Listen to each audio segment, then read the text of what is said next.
Ladies and gentlemen, welcome on in back today for this installment of Fantasy Daily. It is Friday. We are almost there. 2 more days and then more football. But I got some updates for you here. So it is September 17th, 2021. It is again Friday. I am very excited. I've been crunching a lot. I've been going through all my stats, getting all my spreadsheets up. I got this computer set up over here to do completely different things. So a lot of base camp stuff that I'm doing off screen to try to get this, but fantasy never sleeps, so let's get you some updates. Let's get you a review of Thursday night. Thursday night's game was wild. It was one of the games in my TikTok that I posted. I said it was going to be a boring game. I actually expected it to be a very low scoring game, so to see both teams kind of come out and be competent on offense and defense, it was awesome. It was a high scoring game with still a lot of defensive play. Defense was good even with offenses being good. So it was a great game all around. It was a lot of fun to watch and I enjoyed it. I watched it until the last minute and there was a lot of excitement in the last minute, but we'll get into that in a second.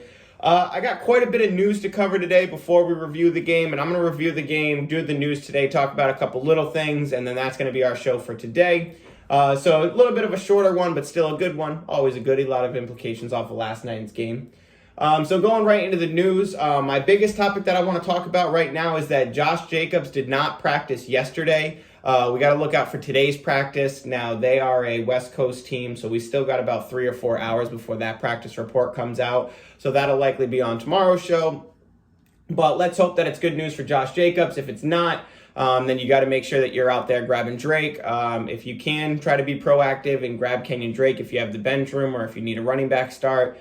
He's worth somebody looking at, but Jacobs has played off of injuries before, and then it's probably one of those games where both of them play and you really don't want either one of them, but definitely take a look out Drake see if he's out there.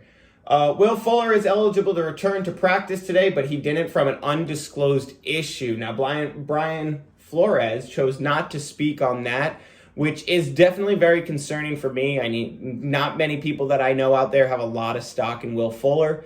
So I would definitely be okay with transitioning away from Will Fuller at this point due to the fact that we're not really sure what this undisclosed injury means. If you want to hang on for another week because you have the bench room, that's fine. But if you find yourself looking at your roster going, I'm not really sure who to drop here, then Will Fuller would definitely be my option, because for it to be an undisclosed issue that they don't want to talk about, we could be talking a week, or we could be talking a couple months, or we could be talking he's done. And that's, Will Fuller's shut down for the season, and we don't know what next season looks like. There's all the range of outcomes on this. So being that you're going into the weekend and you probably won't get that information about, we may never even get the information about Will Fuller. So me personally, I'm ready to pivot off if I need that bench spot. If I have a stash spot, I'll wait another week in hopes that they say something. But they might string this along and not disclose the injury or whatever it may be, whatever issue it may be. I didn't mention it on the last show. It kind of slipped through the cracks. I think I had it written on the wrong line, but OBJ is out for a second straight week. But really in Cleveland, you just want the running backs and Jarvis Landry. So maybe David Njoku in this game. I liked his big playability and I liked his red zone usage, but besides that, I'm not really high on anybody in that game. So OBJ doesn't really give me any implications. Even when OBJ comes back, I'm not really a huge fan of him. I've never been a huge OBJ fan at all. So for me personally, I'm ready to pivot off OBJ if you need to. I'm willing to drop him to pick up some people on the waiver wire. And I know that's, voodoo, but depending on how deep your league is, if there's a, person on the waiver wire that I can go get and I can't find any buyers for OBJ, yeah, he's one of those people that I'm willing to drop. Depending on your league structure, like I said, if you're not dropping him for Jameis Crowder, who I'm going to talk about next, but something like that. Try to find somebody that you can drop, and if OBJ's there and you really want this guy, you're stoked for him, then I would do it. I'd pull the trigger on dropping him. Jamison Crowder was activated today because I do want to bring this up for all the Corey Davis truthers out there. It's not that I'm anti Corey Davis. I just don't see the upside on that offense. You know what I mean? I don't expect a top 15 year out of Corey Davis if Jamison Crowder's there, if Zach Wilson seems to like Braxton Berrios. I think that Corey Davis has a lot of potential to put up those 25-point week games, but at the same time, I'm not high on thinking that he's going to be that consistent at that level. And I very well could be wrong about that, but at the same time, offense and productivity is what I'm looking at, or potential for productivity is what I'm looking at. So even though the targets were there last game, Jamison Crowder's coming back. He's not just a wide receiver 2, wide receiver 3 that happens to be there. Jamison Crowder's a very good wide receiver. I almost said elite. I won't go that far, but he's a very good wide receiver. Corey Davis is Corey Davis. You know what I mean? It's not. I don't expect it to be that kind of volume throughout the season. So, the Vikings are now without Anthony Barr and Everson Griffin on Sunday. So both of them out. Both of them defensive players, defensive linemen, and a linebacker. So with both of those guys being out, Kyler Murray didn't really need any more help, but it's going to be a high-scoring game, and hopefully, Minnesota can put up points on Arizona to keep it a high-scoring game. Moving on to the Eagles, this is a fun one for me. The Eagles coach, Nick Sirianni, went to a press conference this morning with a Jalen Hurts shirt. It's a green shirt with Jalen Hurts, and he's got some glasses on. It's awesome. I love it. And I love the Jalen Hurts hype because a little part of me is kind of, I think that Miles Sanders and Jalen Hurts are my two biggest frustrations right now in fantasy and in the NFL because they're people who I feel like are on a leash. And as soon as the coach unleashes them, you're going to have fantasy gold everywhere. Just Mario, that block that doesn't stop spitting out gold coins. That's going to be the Eagles with Jalen Hurts and Miles Sanders. And I think Jalen Hurts, during the offseason, I was saying it a lot. I think he's my Kyler Murray for this season, whereas he's not going to finish in the top 5. Well, he has potential to finish in the top 5, but he's going to be one of those weekly starters that's putting up 20 points, but is, could potentially get 30 to 35 points in a game by just exploding with rush yards, rush touchdowns, stuff like that. So very excited for the Jalen Hurts news. Very excited to see the coach in a press conference wearing him on his shirt. And when one of the reporters asked him about the shirt, he said, I got confidence in my guys, showing I'm here to support him. So there's some hype on that. I love it. Moving on to something that I don't love so much, and that's the running back situation on the Ravens. So John Harbaugh came out yesterday in a press conference and said that the Ravens will use every single one of their running backs. And not only will they use every single one of the running backs, but they're going to, the days of running backs being used exclusively as one running back teams is over. Now, I don't know about you guys, but I don't really remember him having one running back exclusively since Ray Rice. Besides that, I don't think the Ravens have had a running back. And even if you go, Lamar Jackson is third in rushing yards in the history of the Ravens, behind Ray Rice. So as far as him saying, hey, the days of doing that are over, I don't think you've ever had that. So, the running back situation in Baltimore is, really a mess. And as far as rostering somebody behind Tyson Williams, I really want no part in it. If you paid for Tyson Williams in some way, I'd leave it because I do still think he's the best back on the team. I think he's the fastest back on the team too, which I side with a lot, especially with running backs, because I feel like coaches really gravitate towards the fastest running back. So for me, Tyson Williams is definitely the guy that I'm willing to keep out of the bunch. But I'm definitely 1 week away from moving on where if, he's probably that running back where if he doesn't have a touchdown, you're going to be disappointed. So if you have one of those running backs, you got to be wary of it. You got to keep an eye on it, and you got to be able to pivot and, stay malleable, stay, changing with the tides. You might have paid a lot for Tyson Williams. You might have been high on Tyson Williams, but if the game comes and goes and he's not, what you thought he was going to be, then, time to cut bait. And I think that this might be the last week for Tyson Williams. Last but not least, Packers placed Zadarius Smith, the edge rusher, on IR. Big hit for Green Bay. That's a big hit for Green Bay for this week. If you got DeAndre Swift and Jamal Williams, that's good news for you. Good news for the dump-offs over there, but at the same time, that's bad news for Green Bay. Maybe keep Aaron Rodgers on the field a little bit more. So maybe it's good news for your Devontae Adams stock.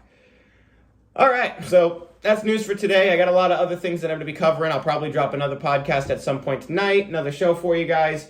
But let's break down Thursday night because I feel like there's a lot in this game, and I even saved a good section of this show to make sure that I could talk about this game because I feel like there's a lot of pieces of this that we need to digest in order to properly assess how we feel about both of these teams going forward.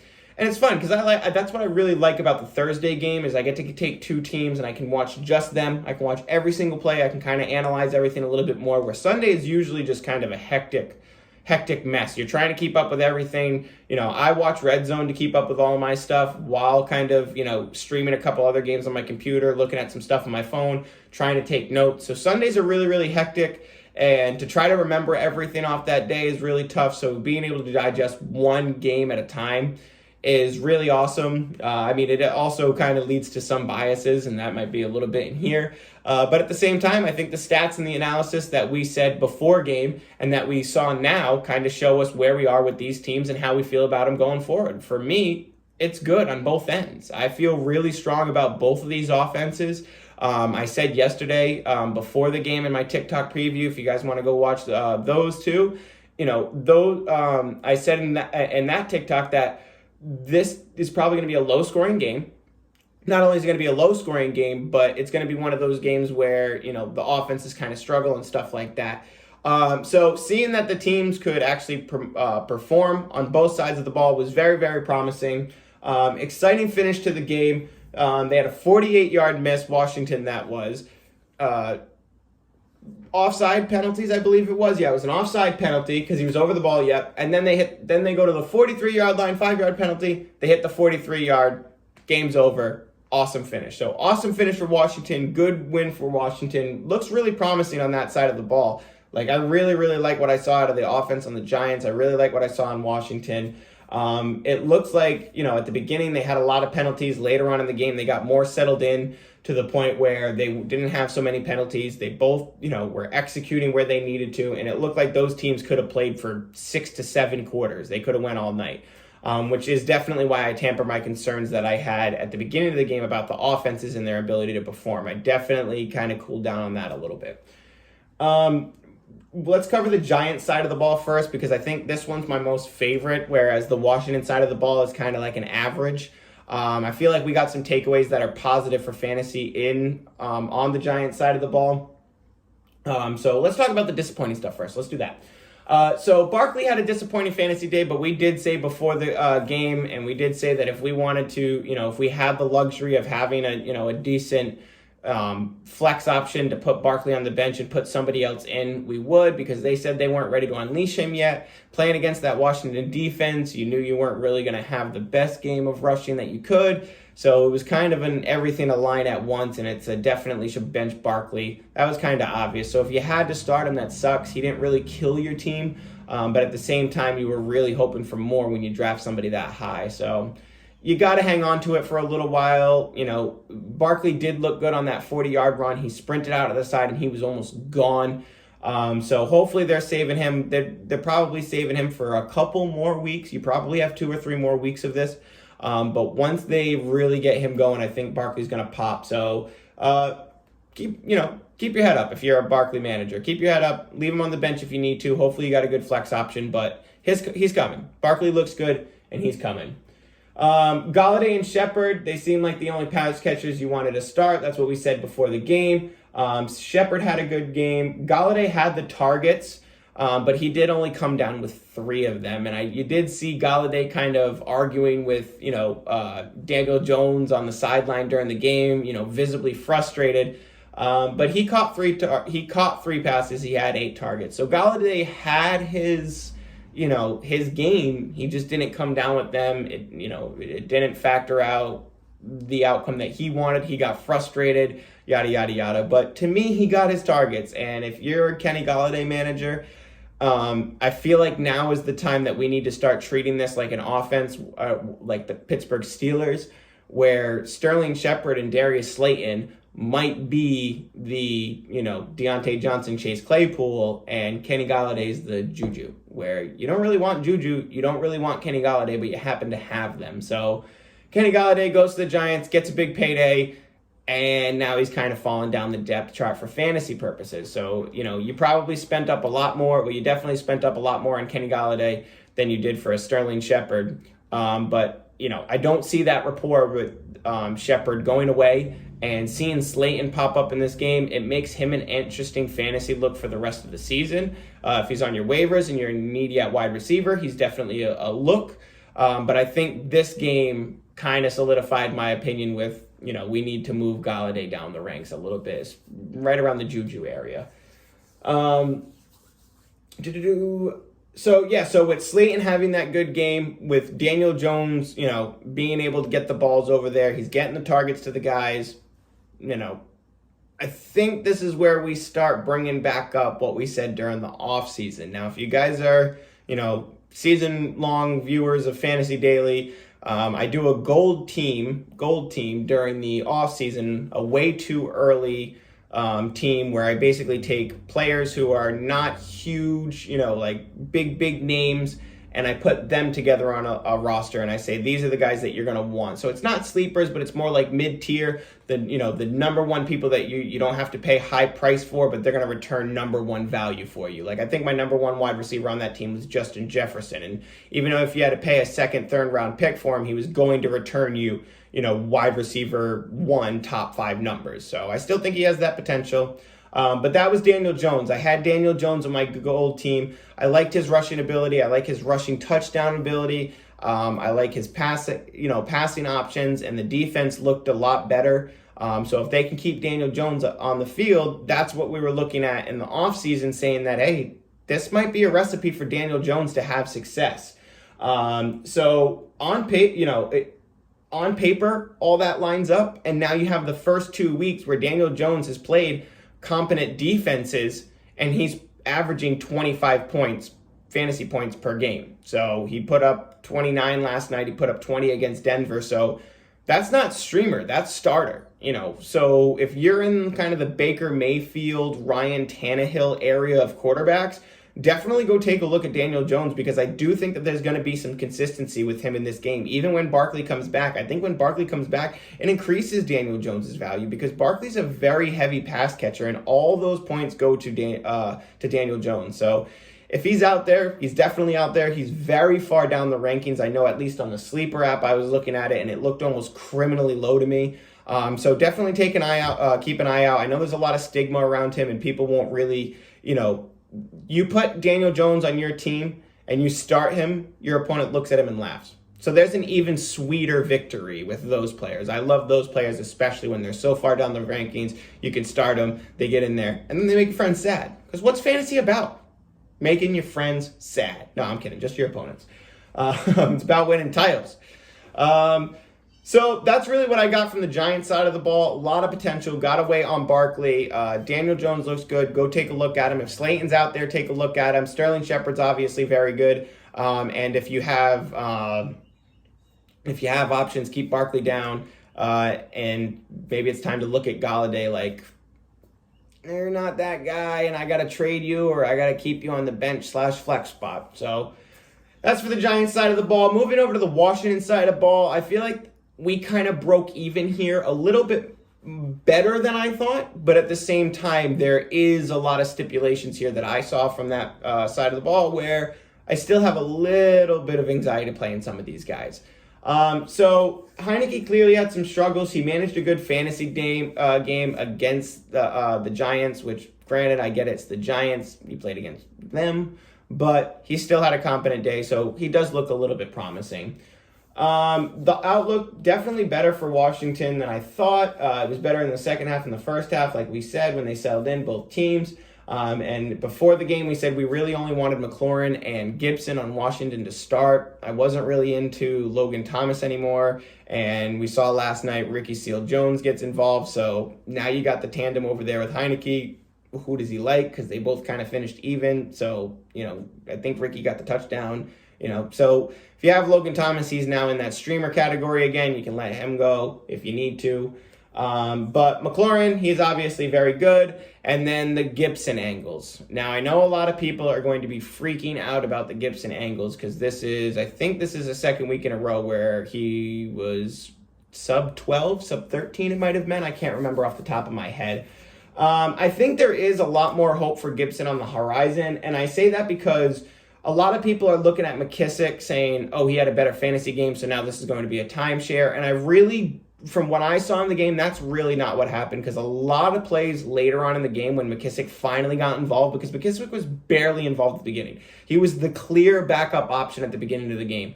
Later on in the game, when fatigue set in for Gibson or whatever it was, game script changed, whatever it was, you saw Gibson getting the first down work or the second down work, and then he would get bottled up, nothing would happen, he would go to the bench, McKissic would come in for third down, and then they had to pass.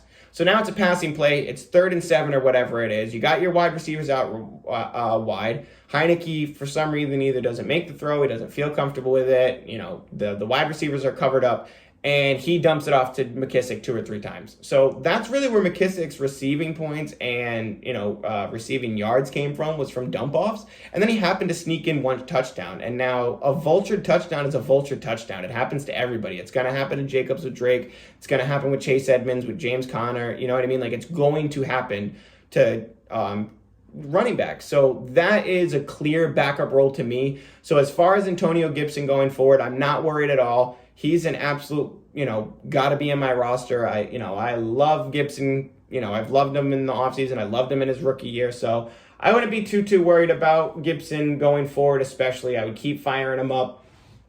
And I would really keep an eye out for Daniel Jones. I want to circle back to that, because if you're one of those people in the mid-tiers, I know the name sounds gross, but you really got to consider everything that Daniel Jones just did. And especially when you look at something like, their offensive line lost a player.